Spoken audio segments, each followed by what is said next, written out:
Voilà. Alors.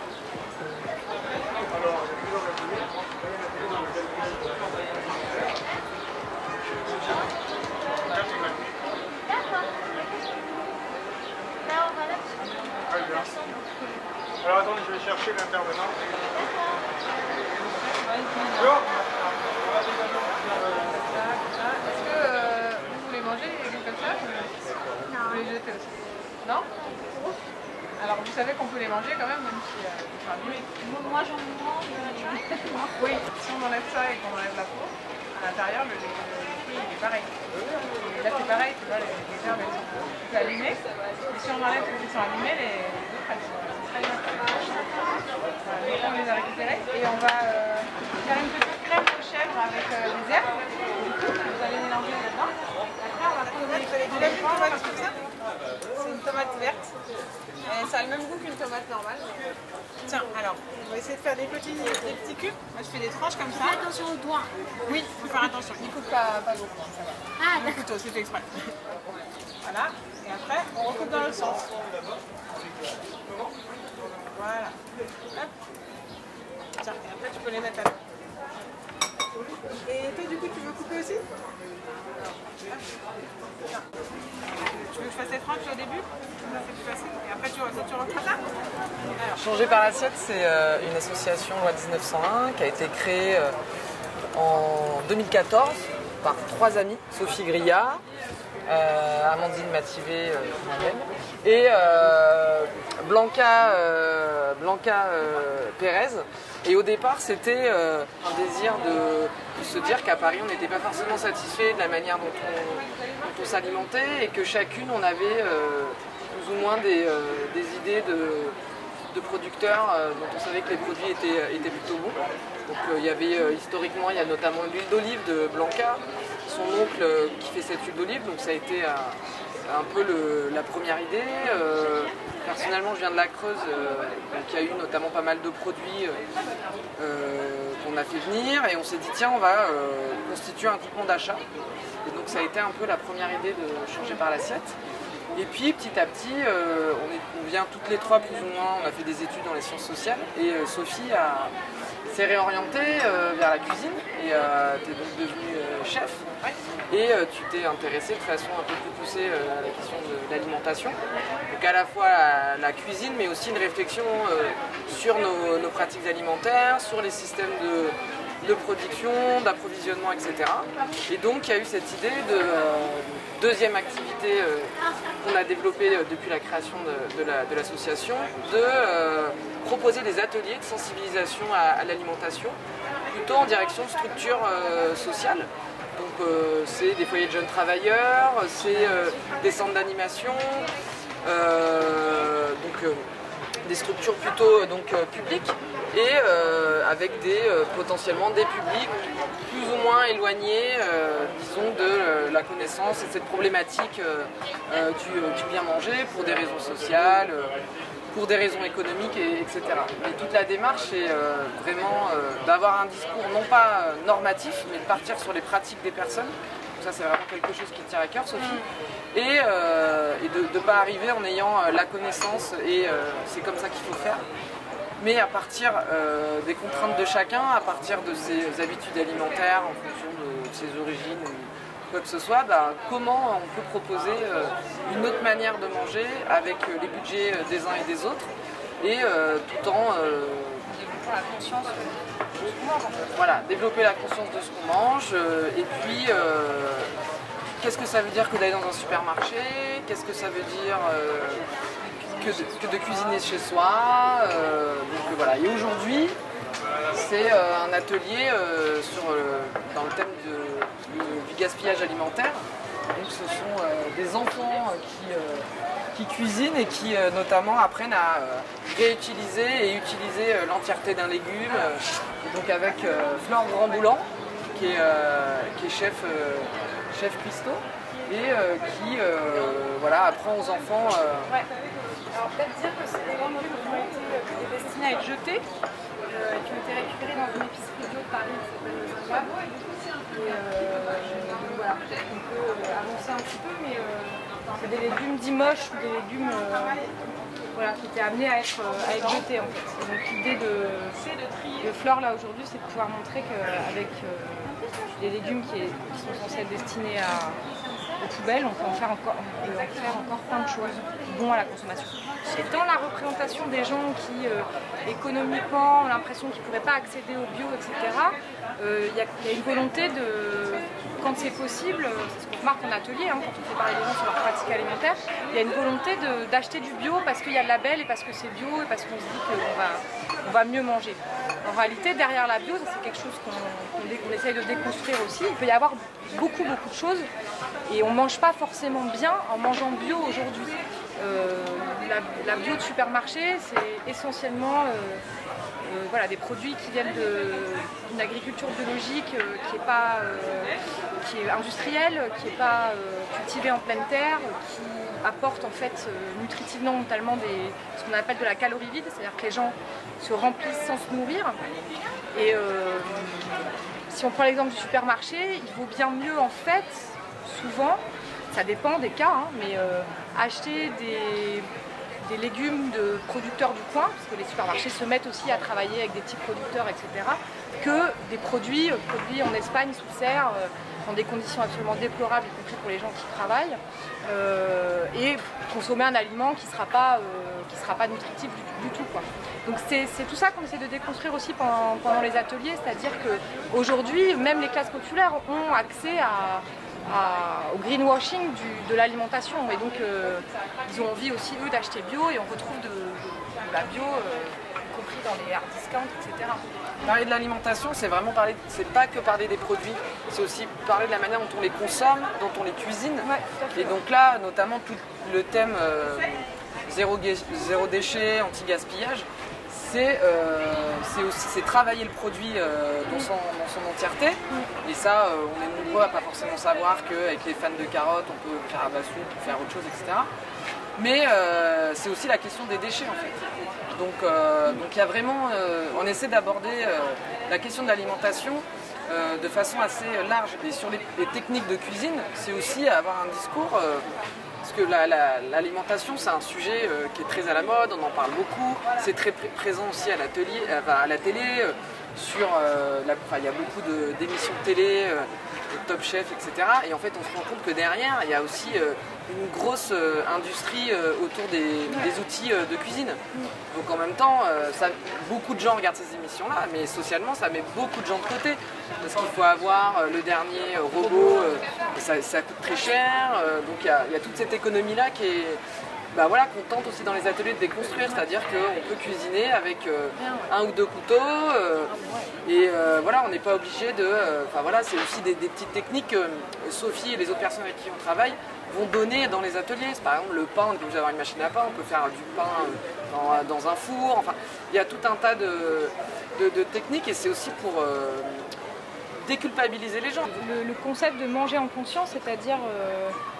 effectivement, alors ça passe souvent par cuisiner, c'est vrai, soi-même, c'est-à-dire transformer un produit soi-même, avoir conscience que ce produit-là, il vient lui-même d'un travail, c'est-à-dire que des gens avant ont travaillé la terre pour produire ce qu'on est en train de transformer, et après pouvoir goûter, déguster ce qu'on mange, apprendre à reconnaître les goûts, apprendre à les aimer, à pas les aimer.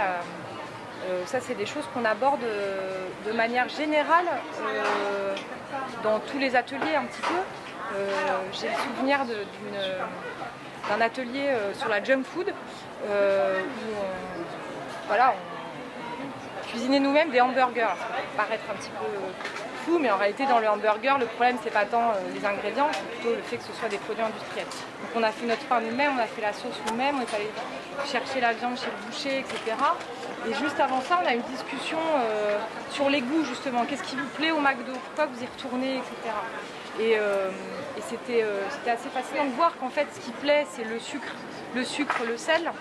Qu'il n'y a pas vraiment effectivement de prise de conscience de la finesse en fait d'un goût et de ce qu'il peut y avoir derrière. Et que quand les enfants, en l'occurrence ici les adolescents, cuisinent eux-mêmes, c'est assez touchant en fait de voir ce que ça leur fait, de goûter ce qu'ils ont fait, de effectivement se rendre compte que c'est pas la même chose que McDo, que c'est moins radical dans les goûts et que c'est plus fin et on sent qu'il y a un vrai plaisir de leur part à manger ce qu'ils ont fait eux-mêmes. Ah ouais? Ah oui. Non, ça. Changer par l'assiette, c'est trois activités, un groupement d'achat avec des produits qui sont sourcés par nous-mêmes, par nos adhérents membres actifs. Donc c'est 5-6 ventes dans l'année avec des produits directs producteurs, qui viennent pas forcément d'Île-de-France. Mais dont on sait la teneur de la production. Donc ce groupement d'achat, c'est des ateliers de sensibilisation sur l'alimentation, plutôt en direction de structures sociales. Et puis un dernier volet qui est plus, comme il va y avoir tout à l'heure aussi, plus conférences, tables rondes sur les questions de l'alimentation. Donc groupement d'achat, atelier de sensibilisation et puis table ronde, conférences pour participer à ces débats autour de l'alimentation, des pratiques alimentaires, des circuits de production, des modalités de production. Voilà.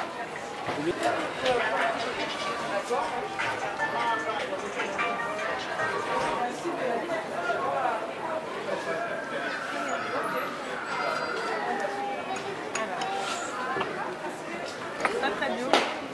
Cuisiner chez vous? Ah, d'accord. Et toi? Un petit peu? Tu fais quoi? Des gâteaux aussi? Ouais. Et toi, tu cuisines parfois? Peut-être tes parents? Ils t'aident à faire des omelettes. C'est pas toi qui l'aide. Parce qu'il y a des cuisiniers, quand ils rentrent chez eux, ils n'ont plus envie de faire la cuisine. On va les laisser là pour l'instant, on va faire les petites... on va commencer à faire nos petites têtes. Ah oui, tiens, le gouko, on n'en a pas fait. Peut-être coupe pas tout pour qu'on en garde pour s'il y a d'autres enfants après. Hop. Comme tu veux, franchement. Ça, vous connaissez, hein? C'est du persil? Non, alors le persil, c'est ça. Ça, qu'est-ce que c'est? La coriandre. Ouais. Vous avez fait des beignets? On a fait des petits beignets, oui, avec des ronds comme ça, une farine, thon et coriandre. On peut hacher très fin, faire une sauce. Moi, je fais de la sauce pour les pâtes, par exemple, avec. Je les hache tous avec de l'huile d'olive et un peu de sel. C'est super bon. Parce qu'il y a beaucoup de goût là-dedans, en fait. Il faut goûter les tiges. Il y a autant de goût, même plus de goût que dans les feuilles. Tiens, tu veux goûter la tige? C'est pareil le persil. Vous avez vu, c'est bon. Moi, je hache tout en fait en même temps. Ouais. Super. C'est pas grave, hein. Tant qu'on goûte, on aura pas aimé. T'as goûté La pomme, je l'avais où? On n'a plus de bol, alors laisse-la sur ta porte. Les carottes, les oignons, les bouts de céleri, parfois le trop dur du céleri. Qu'est-ce qu'on garde? Le vert des poireaux, là, les bouts un peu moches des poireaux. En fait, on met tout avec de l'eau et on laisse bouillir comme ça. Et en fait, ça donne du goût et après, ça fait un bouillon pour faire soit des soupes, soit pour faire des bases pour un risotto ou des choses comme ça. Et on peut faire des chips aussi avec les potés, en les mettant au four et en les faisant tout doucement. On va prendre chacun une assiette. Je vous laisse finir juste ça. Et nettoyer un petit peu. Ça, vous connaissez, non? C'est du sésame. Ah oui, bah si. Oui, bien sûr, allez-y, goûtez. Hein. Et ça, on doit mettre là-haut. Ouais, voilà, c'est ça. Oui, tu vois, si tu as envie de faire des œufs en carottes, tu fais des œufs en carottes, une bouche en tomate. Tu vois ce que je veux dire? pas ça. Et donc j'ai invité Stéphane Martinez à venir présenter son super projet de compost et de biogaz parce que on organise une table ronde sur le thème du gaspillage alimentaire et il se trouve que le projet de Stéphane développé dans plein de gens, c'est sûr, C'est ça. récupère une bonne partie pour produire ton compost des déchets alimentaires d'invendus. Ouais, depuis le début, on a récupéré 20 000 tonnes. D'accord. Et le début, c'est quand? 2015, 2014. D'accord. Et donc tu fais du compost, mais pas que, hein? Une partie, on en fait du compost, Ouais. qu'on redistribue aujourd'hui dans les chaînes de jardinage, comme Proufo, comme Butop, comme Auchan. D'accord. On travaille aussi avec les maraîchers qui modélisent les restos. Ok. Il y a à peu près 20% qui partent en compost et il y a 80% qui partent en méthanisation. On travaille avec des agriculteurs en Seine-et-Marne, pour des méthaniseurs, et en fait on prépare la matière. On leur ramène, et eux ils font du gaz, et ils épandent leur digesta dans leur champ. Ah oui, d'accord. C'est-à-dire qu'en gros on limite l'incinération, l'enfouissement de cette matière quand elle est façonnée. On est dans la ressource, on a un droit de formation aussi pour tout ce qui est chauffeur de peur. Oui, ça, c'est aussi un projet d'insertion sociale et Là, un professionnelle. projet d'insertion aussi, oui, c'est des postes où la qualification n'est pas vraiment Je peux faire un verre de blanc. Vas-y, avec plaisir. Voilà, donc ce poste-là, il est important. Enfin, les gens, ça peut les aider aussi à sortir de leur problématique sociale. Parce qu'il y a pas de métier comme du sens, aussi, il faut des métiers à la con. Pour bouffer, mais tu peux faire aussi des métiers avec du sens qui peuvent te permettre de. Merci. Ça te permettre de te réinsérer. J'ai un agrément ESS et un agrément ESUS, entreprise sociale d'utilité solidaire. On a des valeurs. Bah oui, c'est ça, ouais. Par rapport aux problématiques d'hygiène, rupture de gel du froid, etc., de retravailler un produit qui est pas en déchet, la ressortir chez du papier, il faut l'attraper avant, il faut faire gaffe. Justement, vous récupérez tous les déchets organiques. Parce que généralement, à compost, tu mets que les déchets, tu mets pas la viande, tu mets pas les œufs, tu mets pas la poisson, etc. Ah ouais. Et là, c'est ça qui est génial en fait. Les d'œufs, les os, les. Voilà, et du coup, ça permet moi aussi de faire zéro déchet. Enfin, en fait, tous mes déchets sont traités jusqu'au bout. Le moindre déchet est traité. Dans tous les cas de figure, L'idée avec cette exposition, c'est aussi un prétexte pour pouvoir faire se rencontrer des gens et discuter autour de cette thématique de la récupération, faire aussi quelque chose de spécial sur la thématique alimentaire dont on ne traite pas vraiment dans les séries. Du coup, on a changé par l'assiette. Oui. On a la régie de Pierre Frick. On a le bocal qui est donc une émanation de la régie. Oui, c'est ça. Et on a Stéphane qui lui fait l'étape d'après, qui fait du compost. Et après autre chose, dont j'ai pas encore la méthanisation aussi. Ouais. Qui fait la méthanisation. Donc du coup, avec les déchets dont on ne traite pas ici, les déchets organiques, on peut en faire soit du compost, soit de la méthanisation. La méthanisation, c'est bien, mais c'est compliqué à faire à grande échelle. Je ne sais pas comment tu fais toi, mais on y viendra peut-être après. Bah ouais, il va nous Tu expliquer. nous expliquera, parce que moi j'ai plein de questions sur ça. Parce que en Inde, c'est un truc qu'on essaie de développer, parce qu'il y a plein de déchets organiques. Et la méthanisation, ça fonctionne à moitié. Je le vois dans pas mal d'endroits où je voyage dans le monde. Ouais, mais bon bref, on en reviendra après. Ouais. D'accord. Alors d'abord, on va peut-être commencer par Sophie et changer par l'assiette. Ouais. Moi, je vais juste rappeler quelques chiffres qui cadrent un peu l'enjeu de cette histoire de gaspillage alimentaire. Parce on sait tous que l'être humain gaspille, mais on n'a pas forcément une idée précise de ce que ça veut dire. Et puis après, oui, je présenterai rapidement ce qu'on fait avec l'association pour essayer de contribuer un tout petit peu à enrayer ce problème. Et puis je laisserai la parole à nos deux invités qui présenteront leur projet. Alors, rapidement, il y a un tiers des aliments produits dans le monde qui ne sont pas consommés. Donc c'est absolument énorme. Et en France, c'est à peu près 10 millions de tonnes par an. Ça représente à peu près 18 milliards de repas qui sont jetés à la poubelle, tout simplement. Ce gaspillage alimentaire, il concerne toute la chaîne de production alimentaire, de sa production à sa transformation et à sa consommation chez nous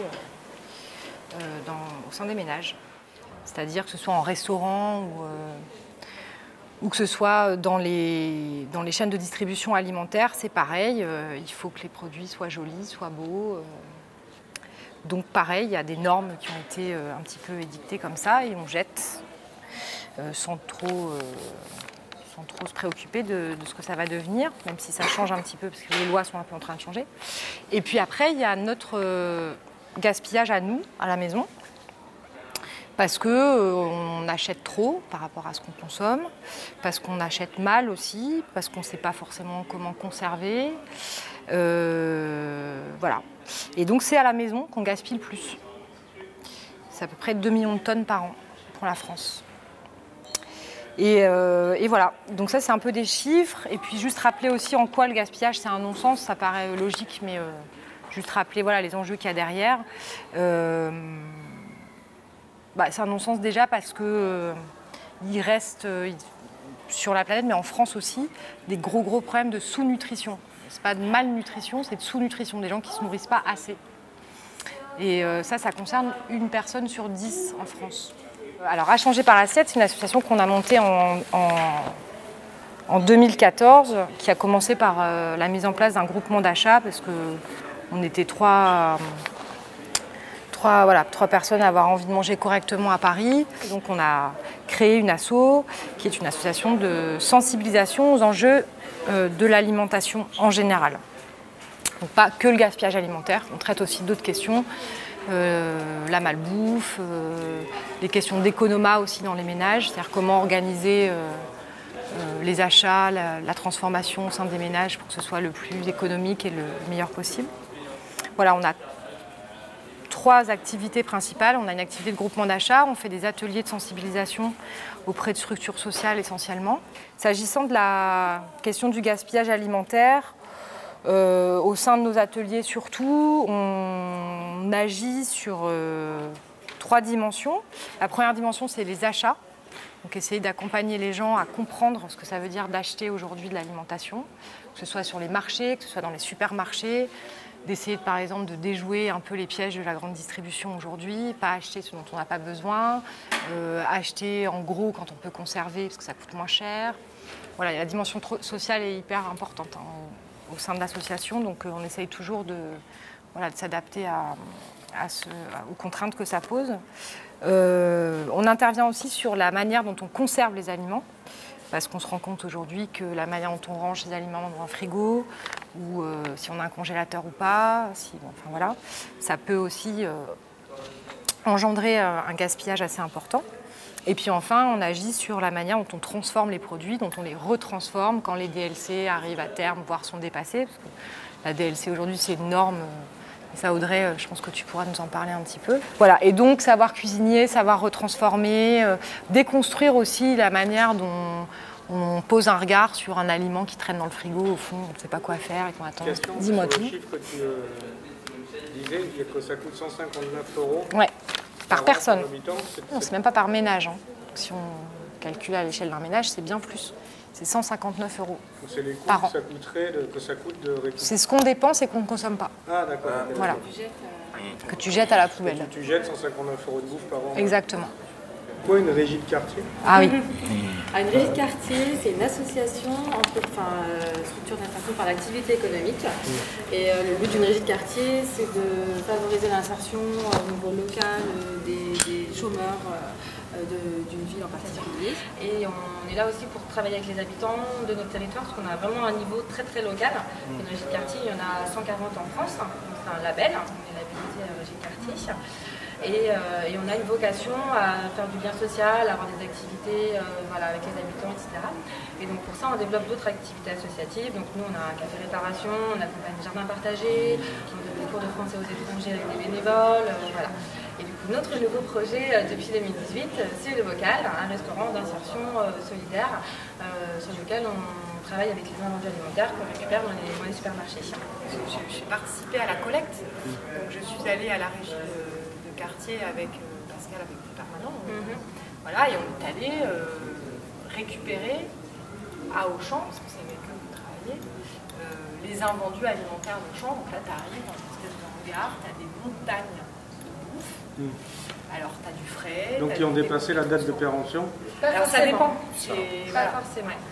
Pas toujours. En fait, on récupère beaucoup de légumes, de fruits et de légumes, mais aussi des produits frais, des produits secs. Ça peut être un produit un petit peu abîmé, une boîte un peu cassée, un paquet de pâtes un peu ouvert, ou tout simplement, là, on s'est retrouvé après Pâques à avoir, je sais pas, on a dû avoir 500 kilos de chocolat de Pâques parce que c'était plus Pâques et que du coup, il y avait plus de chocolat dans les rayons. Donc voilà, on récupère ce genre de produits. Toi, avec le statut de régie, tu as un accès à Auchan ou ça s'est fait comment? En fait, les supermarchés n'ont plus le droit de jeter leurs invendus, mais doivent les donner aux associations en priorité. Nous, on vient 2 jours par semaine chercher les invendus à Auchan, mais le reste de la semaine, c'est d'autres associations qui viennent les chercher pour les bénéficiaires. La seule chose que nous, on a de différent par rapport aux associations qui ont moins de moyens peut-être que nous et qui ont beaucoup des bénévoles, nous, on est non écrivante. On prend absolument tout ce que Auchan nous met sur le quai. Donc on ne trie pas sur le quai, ah bah non, ça c'est moche, j'en veux pas, machin, mais ça, j'en veux pas, etc. Du coup, on prend tout et après, on ramène ça sur une plateforme, on trie. Ils ont monté, c'est eux qui ont monté la plateforme. Voilà, donc on a récupéré un terrain avec un hangar, donc c'est très chiche pour le moment, mais voilà, on est en semaine. Et de toute façon, ça ne reste pas plus d'1 heure sur le site, puisque l'idée c'est que ça reparte tout de suite. Les prix sont déjà un peu limites, donc il ne faut pas que ça reste là en stock. Du coup, vous ne payez rien? On ne paye rien aux gens, non. On ne leur paye rien, ils ne nous payent rien. Voilà, on a une convention de partenariat avec eux. Et avant que la loi de 2006, c'est quoi comme loi tu dis? Garot, la loi Garot de 2006. Avant la loi Garot, tout ça, ça partait où? À la poubelle. À la poubelle. Tout simplement, ouais. Et puis ça a été les histoires aussi, on balançait de l'eau de Javel. C'est ça, ouais. Et du coup, maintenant, c'est toi, permet de récupérer les invendus. Donc, nous, on récupère tous ces produits encore consommables pour les transformer dans notre restaurant d'insertion. Tout ce qui n'est plus consommable, les fruits, les légumes, surtout un peu gâtés, légèrement abîmés, etc., mais pas pourris. On travaille avec des fermiers, on a 2 fermes urbaines à côté de Pierrefitte. Donc, ils viennent chercher les invendus triés pour donner à manger aux animaux.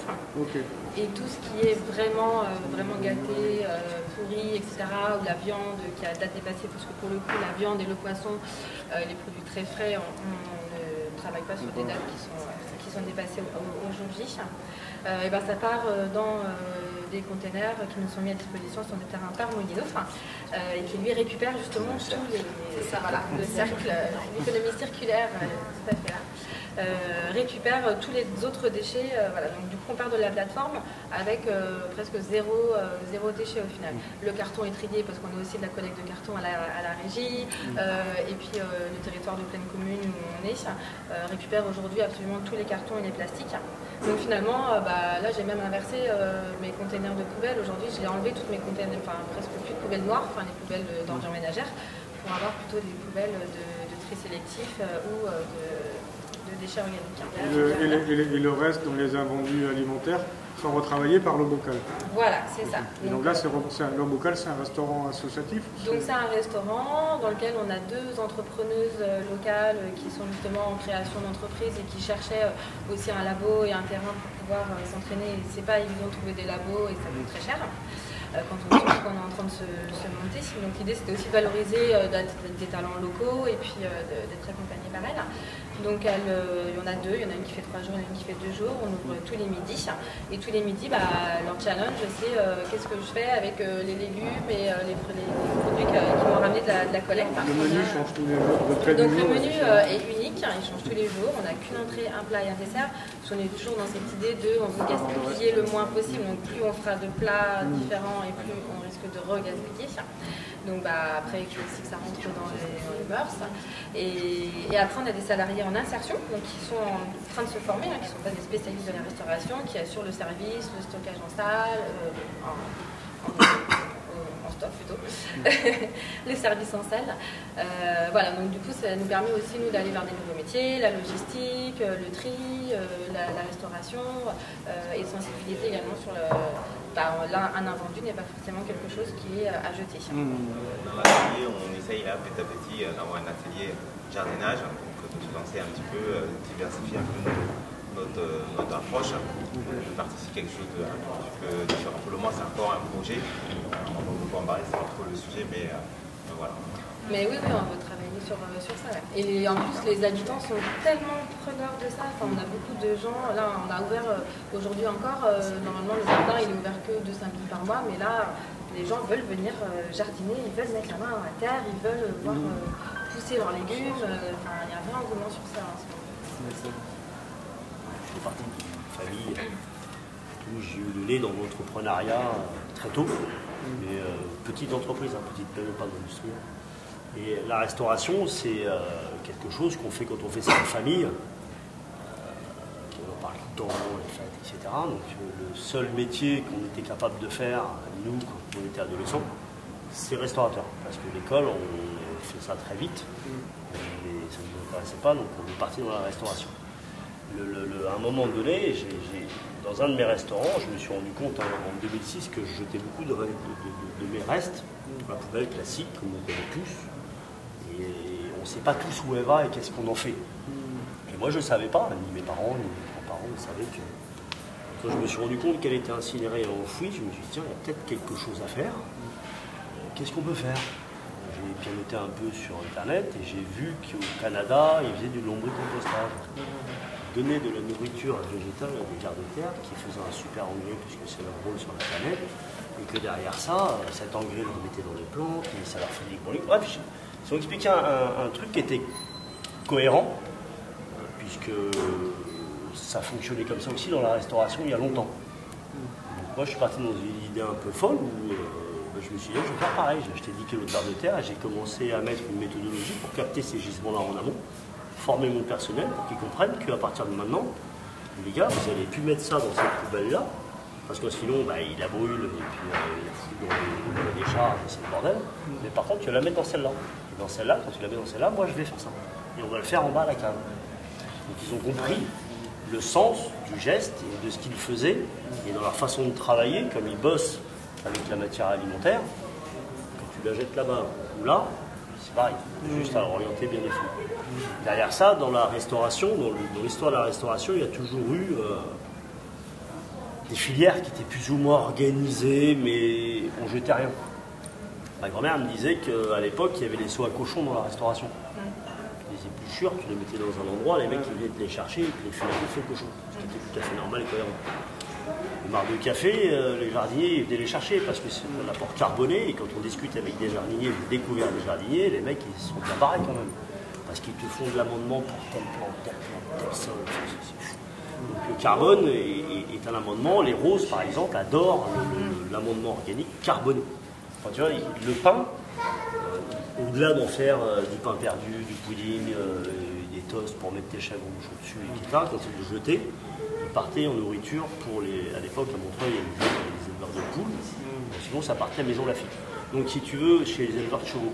Donc il y avait sanitairement, c'était le bordel. Enfin, moi j'ai des photos, si tu les montres aujourd'hui, ça reste la vie des pépés qui sont des week-ends en France, ça a la gueule les mecs. Mais c'était déjà organisé, ça fonctionnait, ça tournait, ça ne se jetait pas n'importe où. Et si on remonte dans l'histoire, les civilisations se sont construites sur nos déchets. Mais ils étaient différents que ceux qu'on a aujourd'hui. Donc je suis parti dans une idée un peu folle, je me suis dit, tiens, j'ai commencé à mettre une méthodologie, je vais capter ces gisements-là, je vais en faire du compost comme ce que je fais dans ma cave, et en fait j'ai monté une entreprise qui s'appelle Moulino, et notre cœur de métier, Moulino. Notre cœur de métier, c'est justement de rentrer dans les restaurants, de donner et d'amener une méthodologie pour capter ces gisements-là, les collecter et les valoriser. C'est-à-dire comment on peut valoriser la matière organique. Bon, on peut en faire deux choses, on n'est plus dans le déchet, mais dans la ressource et la matière première. Et déjà, on peut en refaire un produit pour renourrir les sols. Donc on a monté une plateforme de compostage, on fait 1500 tonnes aujourd'hui, où on fait un compost que j'appelle haute couture, c'est-à-dire que ce reste alimentaire, cette matière première, cette ressource, on va la travailler de manière à ce qu'elle soit au maximum optimisée pour renourrir les sols. Qui derrière ça, les légumes qui vont retourner, ils vont retourner dans les restos, que nous on va collecter. Et en fait, donc ça s'appelle l'économie circulaire. Je me rends compte de tout ça au fur et à mesure de mon aventure avec le temps. C'est pareil, on a aussi des valeurs sociales. Je vous entendais parler des valeurs sociales dans la restauration. Moi, je les ai toujours eues. Quand on est restaurateur, qu'on a besoin de serveurs ou de serveuses, en général, les serveurs et les serveuses, c'est ou des étudiants ou des acteurs. Parce qu'ils ont besoin d'un complément de salaire pour pouvoir vivre et vivre de leur art, etc. mais on est obligé de le former. Une actrice ou un acteur qui vient, qui va passer une semaine, à lui expliquer le b.a.-ba du métier, de comment ça fonctionne, comment tu prends les commandes, comment ça fonctionne une cuisine, comment ça marche à l'intérieur d'une cuisine. Donc j'ai formé tous mes gars, déjà à savoir comment est-ce qu'on rend, comme notre cœur de cible de notre clientèle c'était la restauration, mais comment tu vas dire bonjour à un patron de restaurant, à quelle heure tu y vas, quand tu y vas, tu vas pas entre midi et 2 par exemple. Si tu y vas à 3h, c'est compliqué, il a fini son service. Il vaut mieux que tu ailles à 8h30, 9h, parce que moi, comme ça, il boit son café qui était là. Enfin, c'est compliqué. Enfin, j'ai appris un petit peu aussi aux gens à expliquer qu'on ne rentre pas dans une cuisine comme quand on rentre sur un terrain de foot. Il y a une réglementation, il y a une méthodologie HACCP, il y a une marche en avant, même si ça se rend compte.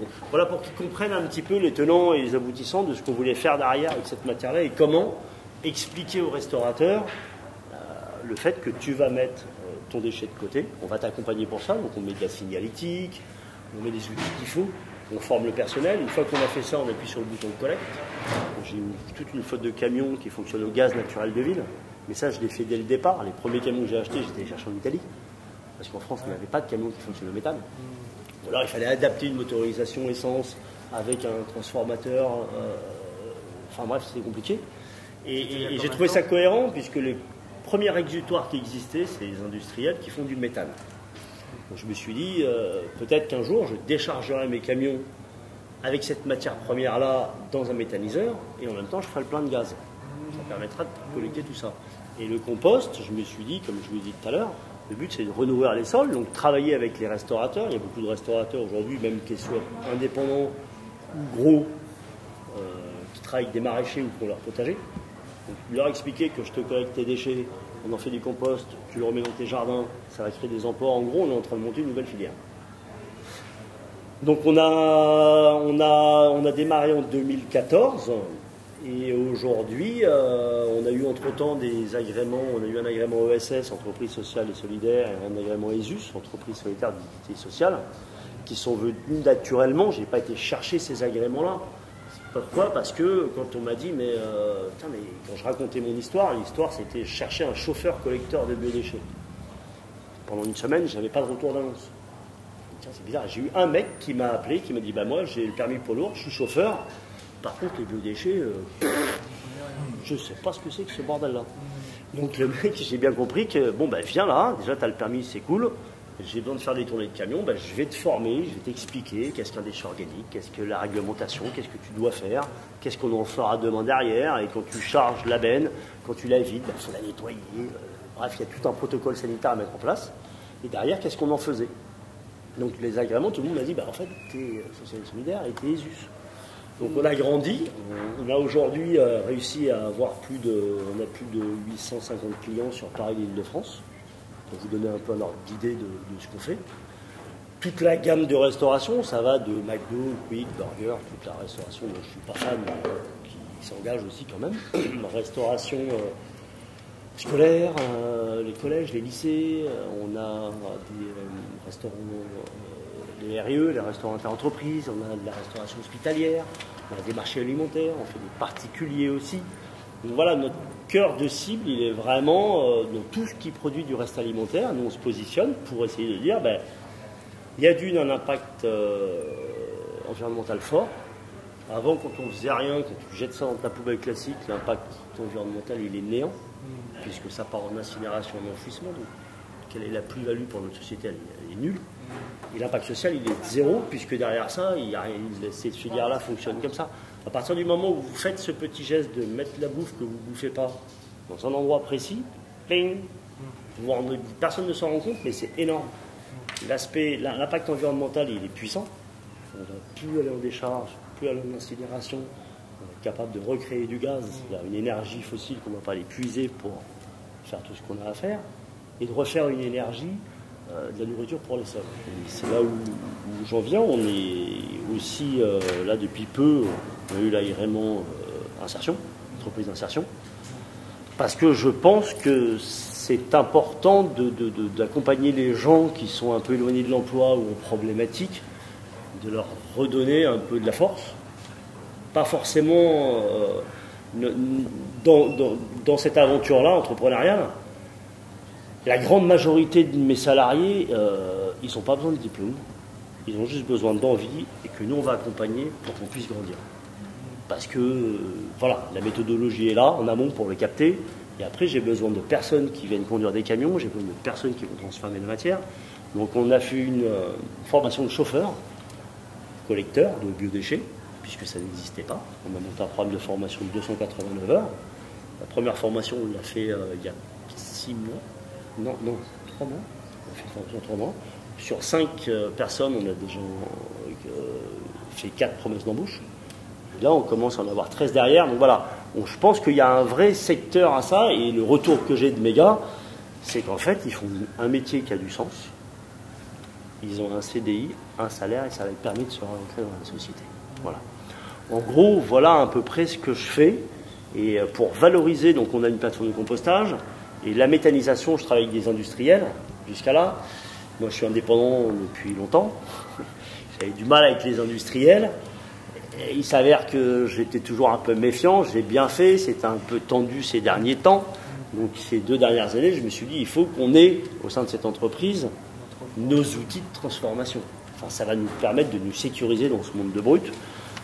Au moins, voilà, si on fait 10 000 tonnes, il faut qu'on ait 10 000 tonnes qu'on puisse mettre chez nous. Après, si on en fait 50 000, on ira chez les autres. Mais au moins, on aura déjà 10 000 tonnes ici, ça sert à rien. Donc pour travailler comme ça, un méthaniseur, c'est compliqué. Économiquement parlant, moi je suis dans une phase où j'ai une SAS. Moi je viens d'un monde de petite entreprise, donc je suis là pour gagner de l'argent. Mais pas n'importe comment, toujours ce qu'on a fait, avec des valeurs. Donc derrière ça, l'objectif a été de sécuriser ces gisements-là, les industriels compliqués. Donc on a travaillé, ça faisait 2 ans et demi qu'on discutait avec des agriculteurs qui ont des méthaniseurs en Seine-et-Marne. Et ils ont des méthaniseurs pour leur propre production de déchets à eux, qui est plutôt que des végétaux. Des résidus de cuves de céréales, des betteraves, du maïs qu'ils n'arrivent pas à revendre. Donc ils se montent un méthaniseur, et la méthanisation, c'est en fait de la matière organique qui est sans oxygène, qui dégage une bactérie méthanogène, c'est un gaz. Il est capté, il est réinjecté dans le réseau, et ça fait du gaz. Donc sinon, il est brûlé, il fait de la cogénération. Donc il y a de l'électricité aussi qui est rendue dans le réseau, mais ça leur fait un revenu d'argent pour les agriculteurs. Donc le modèle économique qu'ils ont, ils ont leur méthaniseur pour eux, il fonctionne à 75-80%. Donc moi je lui dis, si vous voulez, on peut travailler ensemble. Alors nous, on a du protéiné et du carné, de la viande et du poisson dans notre flux. Les agriculteurs n'ont que des végétaux. Donc la réglementation française, on ne fait pas n'importe quoi, on ne peut pas mettre du protéiné et du carné dedans, sauf si on hygiénise la matière à 70 degrés pendant 1 heure. À ce moment-là, on peut l'apporter aux agriculteurs, et si on la prépare. Donc j'ai monté Astin, une usine, je ne sais pas comment on appelle ça, un entrepôt, un grand truc, où la matière elle arrive chez moi, on la désemballe, on sépare la matière plastique et les erreurs de tri, parce qu'automatiquement on est des humains, et mettre 100% d'un tri positif dans un endroit, moi j'y crois pas personnellement, sauf si c'est l'armée, et encore c'est compliqué. Donc il va y avoir des erreurs, donc j'ai un outil industriel qui me permet d'écarter de la matière organique. C'est un tri optique ? Non, c'est un. J'ai pas voulu partir dans les histoires de capteurs, de machin et tout, c'est compliqué à gérer, mais plutôt de la grosse bécane industrielle qui marche sans capteur, sans mécanique. C'est un espèce de marteau à pilon qui tape sur les sacs, ça tape, il y a des grilles avec des trémilles, avec différents trous, la matière organique sort des trous, et la matière, tout ce qui est plastique, erreur de tri passe derrière, donc tu as une séparation de phase où tu as la matière organique d'un côté et la matière plastique de l'autre. Voilà. Et cette matière-là, ben, nous, qu'est-ce qu'on fait? On la prend, on l'hygiénise pendant 1 heure à 70 degrés, et on l'amène aux agriculteurs qui sont en Seine-et-Marne. Donc il y a du circuit court, moi je suis content parce que ça tue tout ce qui est pathogènes, bactéries, etc. Voilà. On est obligé. Et la réglementation te dit qu'à partir du moment où tu veux remettre un produit au sol, tu te vois d'avoir différentes comment ça s'appelle, temps d'hygiénisation en courte température. C'est ou 70 degrés pendant 1 heure, ou 60 degrés pendant 10 jours, ou 55 degrés pendant 15 jours. Tu dois contrôler que ta matière, elle est bien hygiénisée pendant ou 1 heure, ou 10 jours à 60, ou machin. En compostage, par exemple, on a des andins de compost où on mélange du déchet vert, qui est à la base du carbone, avec de la matière organique qui est de l'azote, et ça c'est le compost, c'est azote, carbone, oxygène et eau, c'est pareil. Donc pareil, on se doit, comme on revend le compost derrière, de contrôler les phases de montée en température et d'hygiénisation de matière. Tu peux avoir des effets à E. coli derrière, tu peux avoir des problématiques. Et si cette phase thermophile ne se fait pas, ben, quand tu vas prendre le compost et que tu vas le mettre dans ton jardin, tu plantes des radis, ben, à la place des radis, si tu as des tomates qui étaient mises en amont dans le compost, ben, tu auras des tomates et tu auras des graines. Donc, ça tue en même temps les germes, ça tue les problématiques et tu repars sur un nouveau cycle. Donc voilà un peu ce que je fais. Comment tu différencies ce que tu fais en compost et ce que tu fais en méthanisation par rapport à mes outils que j'ai.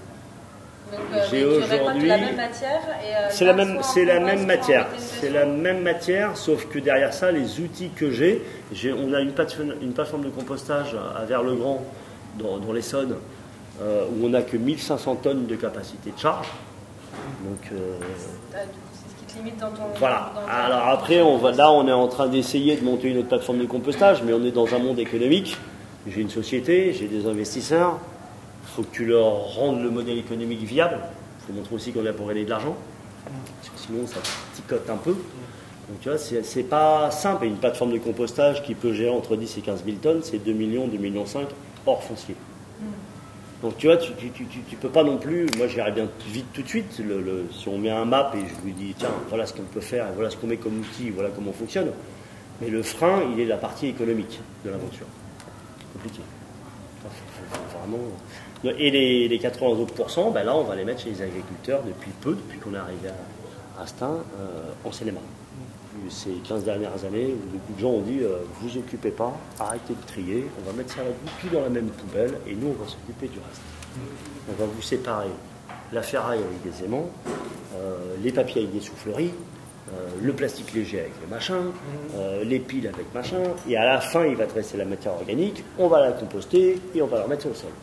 Mais quand la matière organique elle est passée en fin de cycle, que tu as toute la chaîne qui est là, imagine tu as une pile machin, et encore, on n'a plus de thermomètre au mercure, donc on est encore heureux. Mais si tu arrives en fin de chaîne et c'est mélangé à tout, automatiquement tu tapes tout, tu mets un pot de peinture dans une poubelle classique d'ordures ménagères, comme ce qui doit arriver souvent au quotidien dans notre société.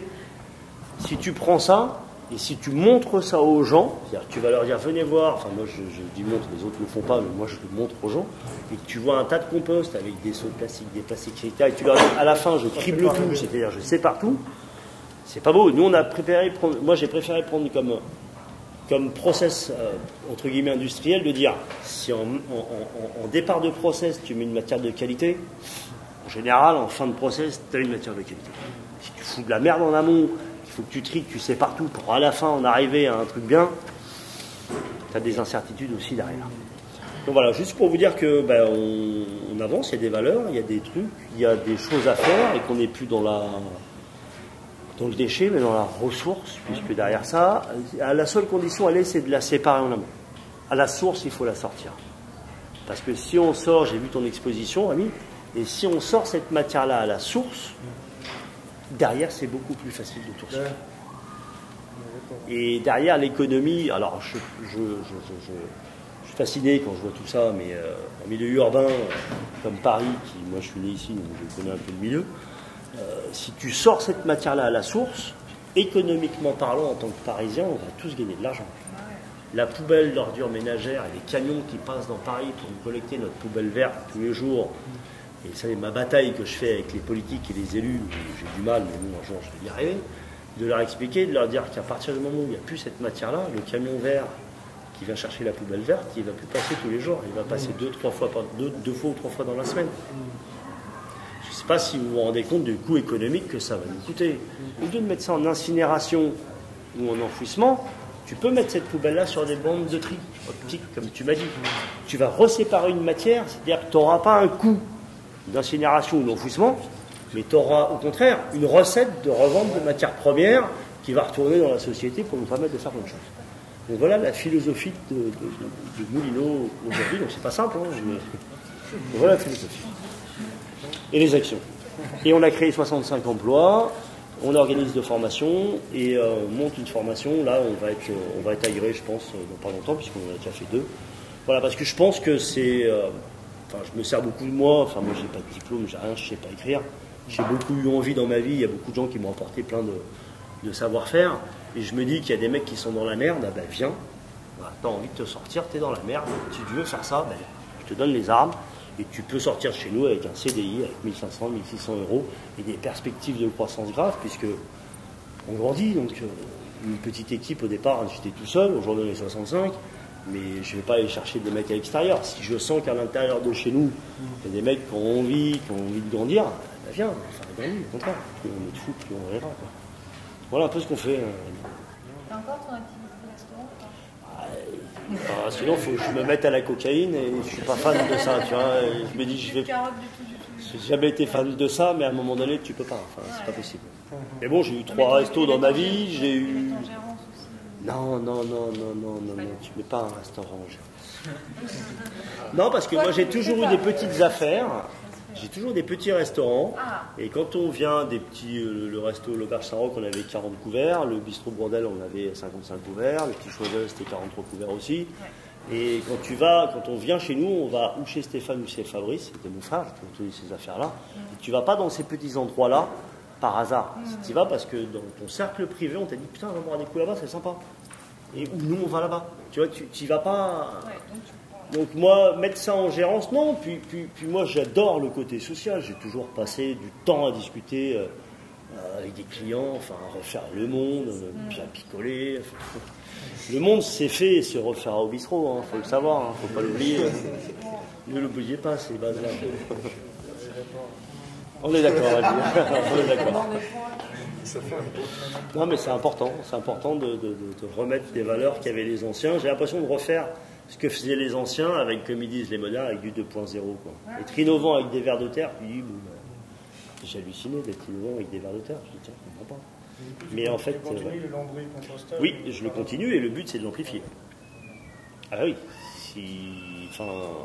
Du coup, ça fait partie dans ton compostage, c'est du lombricompostage ou c'est du Non, nous on fait du lombricompostage. Nous on essaye de recréer avec la ressource qu'on capte la meilleure matière possible au monde pour la remettre dans les sols qui nourrissent les sols. Ça prend combien de temps un cycle? Ça nous prend beaucoup de temps. Ça nous prend en général entre 6 et 7 mois. 6 et 7 mois. Ouais. Entre le moment où ça arrive de... Ouais, entre le moment où on capte chercher les restes alimentaires au local et ils arrivent chez nous et qu'à la fin ça se termine dans un tas de compost, je vous parle, ça nous prend 6-7 mois. Mais c'est des valeurs temps qui sont... N'oublions pas les valeurs temps, enfin je veux dire, moi je veux bien, on en parle nous. Il y a des outils, il y a des gens qui te disent aujourd'hui on fait du compost en 24-48 heures. Ils ajoutent un additif dessus? Non, parce qu'ils font des process, ils te mettent des turbines qui chauffent, qui machin, ils te sortent un produit qui est un peu machin, enfin bref. Après moi je veux bien, mais plus on va vers l'industrialisation, moins on va vers une société où les gens pourront avoir un ancrage social et un moyen de vivre. Moi, ma philosophie, elle est là. Je suis limite en train de me dire, vous voyez, il y a les poubelles organiques, il faut qu'elles soient propres, hygiéniquement parlant, c'est le vin blanc, ça. Tu vois, il faut qu'elles soient propres, des fois elles ne sont pas propres. Donc, qu'est-ce que tu fais? Est-ce que tu achètes un camion, une personne qui va te laver tous les bacs? Ou est-ce que tu crées des emplois? Tu peux créer un emploi et ton métier, ça va être de laver les bacs. Et tu vas faire le tour de Paris des restos avec ton vélo. Tu vas toucher 1300, 1500 balles à la fin de l'année, à la fin du mois. Mais au moins, tu as un métier. Tu crées des emplois. Plutôt que de faire passer un camion qui va te faire les 150 000 bacs. Enfin, tu vois, ma philosophie, elle est là. Elle est de dire... Ah, super, la modernité, c'est génial, mais arrêtons. Enfin, à un moment donné, ça va être le bordel, quoi. Parce que les gens n'auront pas de métier, n'auront pas de machin, ils n'auront pas d'argent pour bouffer. Et à partir du moment où les gens n'ont pas d'argent pour bouffer dans notre société, vous connaissez les conséquences. C'est le bordel. Donc il vaut mieux, dans cette nouvelle filière, il y a eu 50 ans où on a tout perdu, quoi. Tous les décharges, les déchets, les machins, enfin. Mais avant ça, ça n'existait pas, ça. Ce que tu montres là... C'est la société de consommation qui a créé tout ça. Et sur des trucs, mais s'il n'y a pas ça... Le déchet, c'est une création.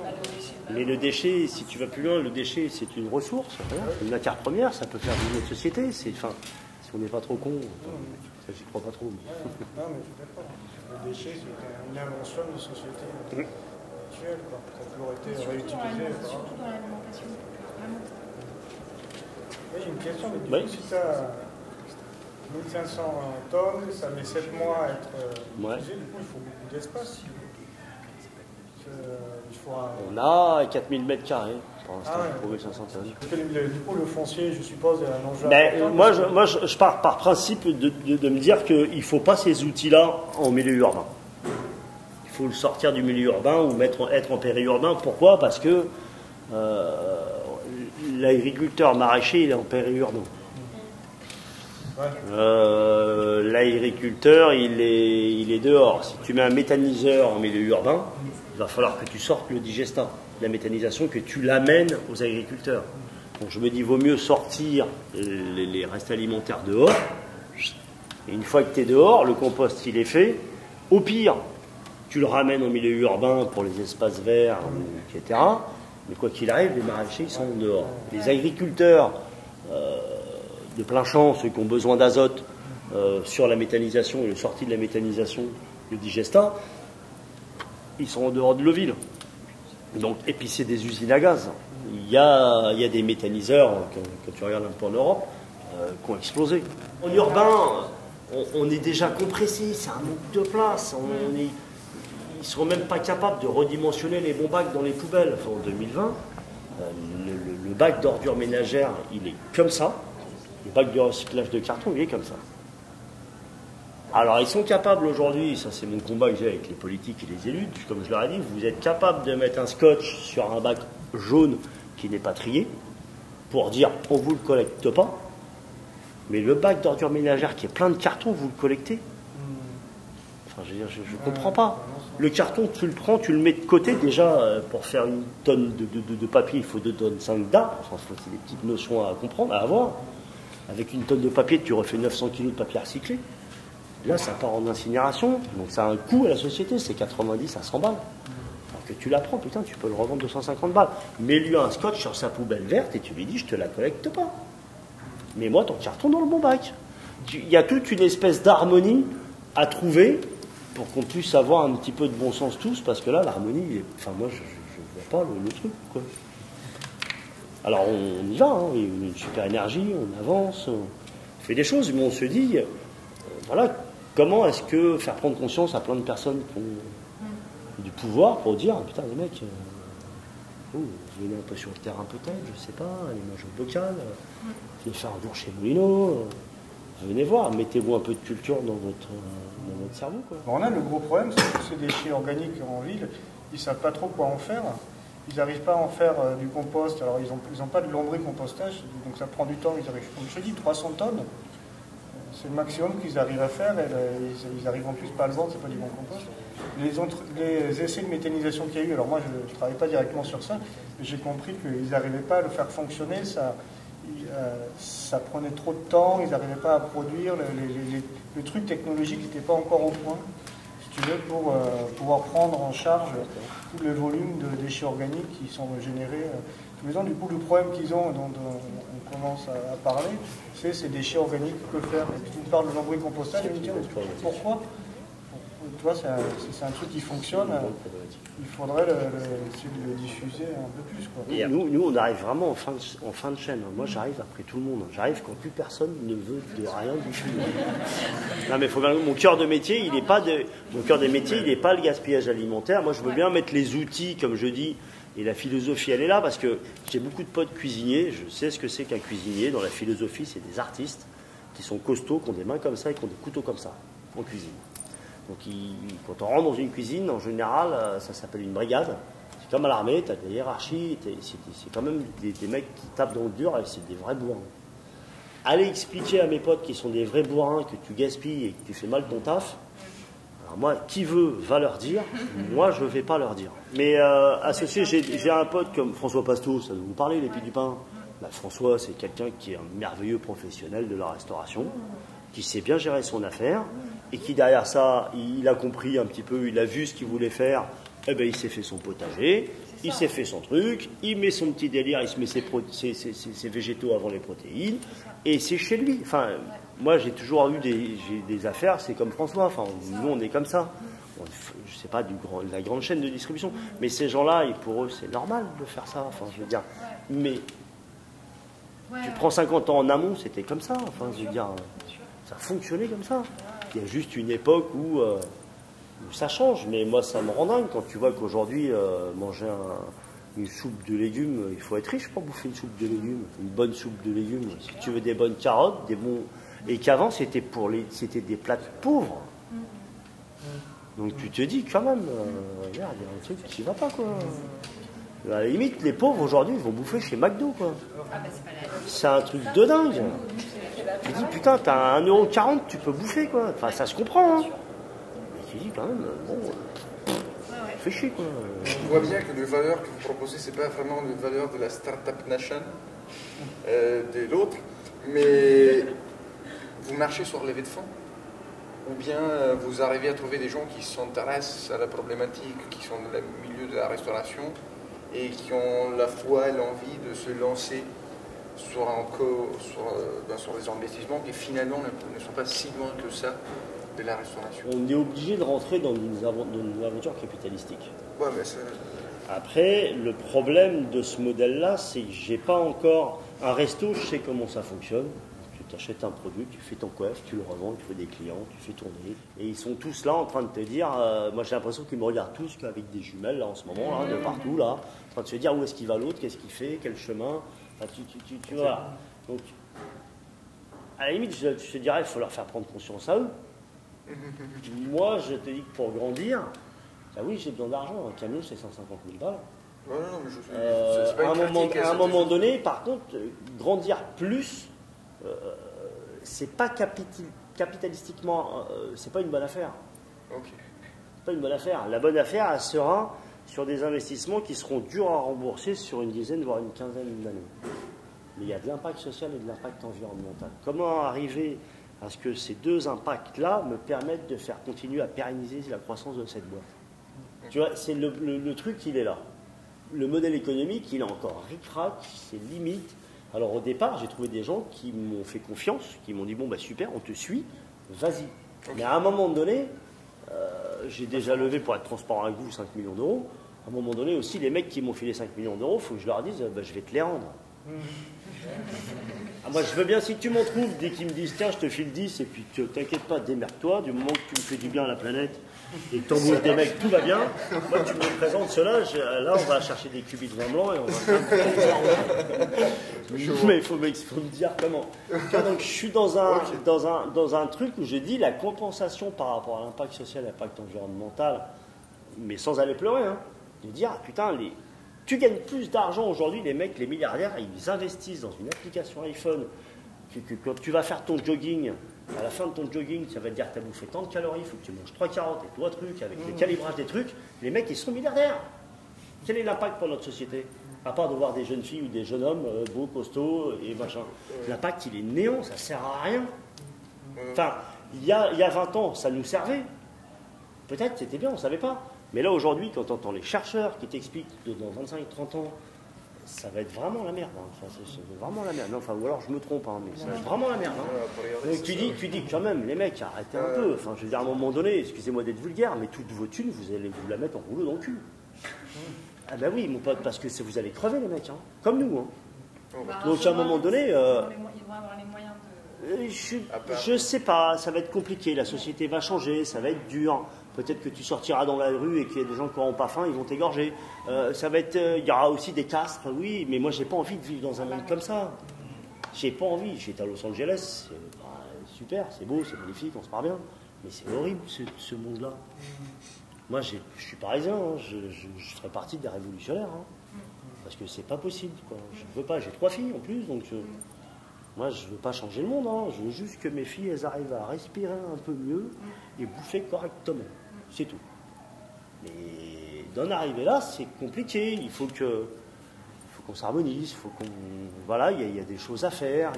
Tu peux pas tout faire en compostage, comme disent les élus, de pied d'immeuble ou en compostage de quartier.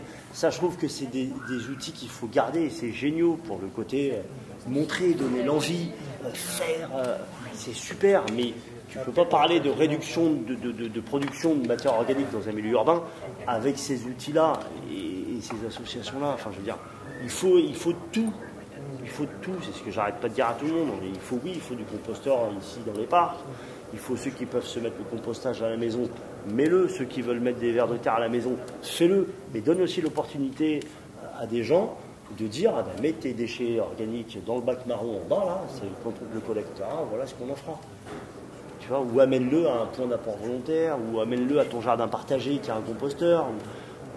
Il faut diversifier tout ça, mais bien sûr, tout est complémentaire. Il n'y a pas un truc, mais si on parle de gros volume par rapport à un milieu urbain, je ne vois pas comment, si tu ne mets pas des camions sur la route, comment tu vas sortir cette matière-là. Tu es obligé de l'évacuer, de la traiter. Tu es obligé déjà de faire prendre conscience à tout le monde qu'il faut la trier à la source et la mettre de côté. Là, tu es dans la ressource et la matière première, tu la collectes, mais pour la collecter, je suis désolé, il faut des camions, il faut des humains qui conduisent les camions. Et nous, on a décidé de partir avec des camions qui fonctionnent au gaz. Bon, c'est pas non plus l'apothéose totale, mais c'est par rapport aux vieux camions gasoil qu'il y avait avant. Bon, c'est beaucoup mieux, et puis c'est plus cohérent. C'est ce gaz qui produit... Oui, alors, je rêverais d'avoir un jour, ça va pas tarder, je crois dans les 10 prochaines années on y arrivera, le méthane qu'on arrive à produire qui nous serve à faire tourner nos camions, nos outils. Il faut le transformer, non?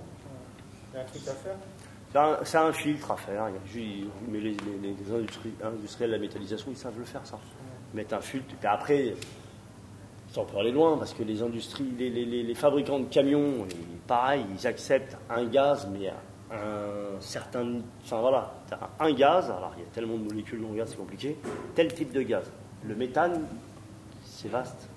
Donc le producteur de camion, il te garantit, si ton camion est casse, il faut que le méthane, il soit vraiment... comme il veut. Donc il faut que tous les méthaniseurs s'alignent de manière à ce que ce gaz vienne dedans. Un réseau de gaz à la base a été... Et puis finalement, ils ont laissé tomber, ça n'a pas été fait. L'expérience a avorté après quelques semaines d'exploitation.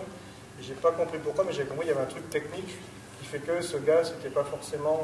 Tu n'avais peut-être pas assez de pouvoir méthanogène dans le bout de station. Le bout, il a l'air libre.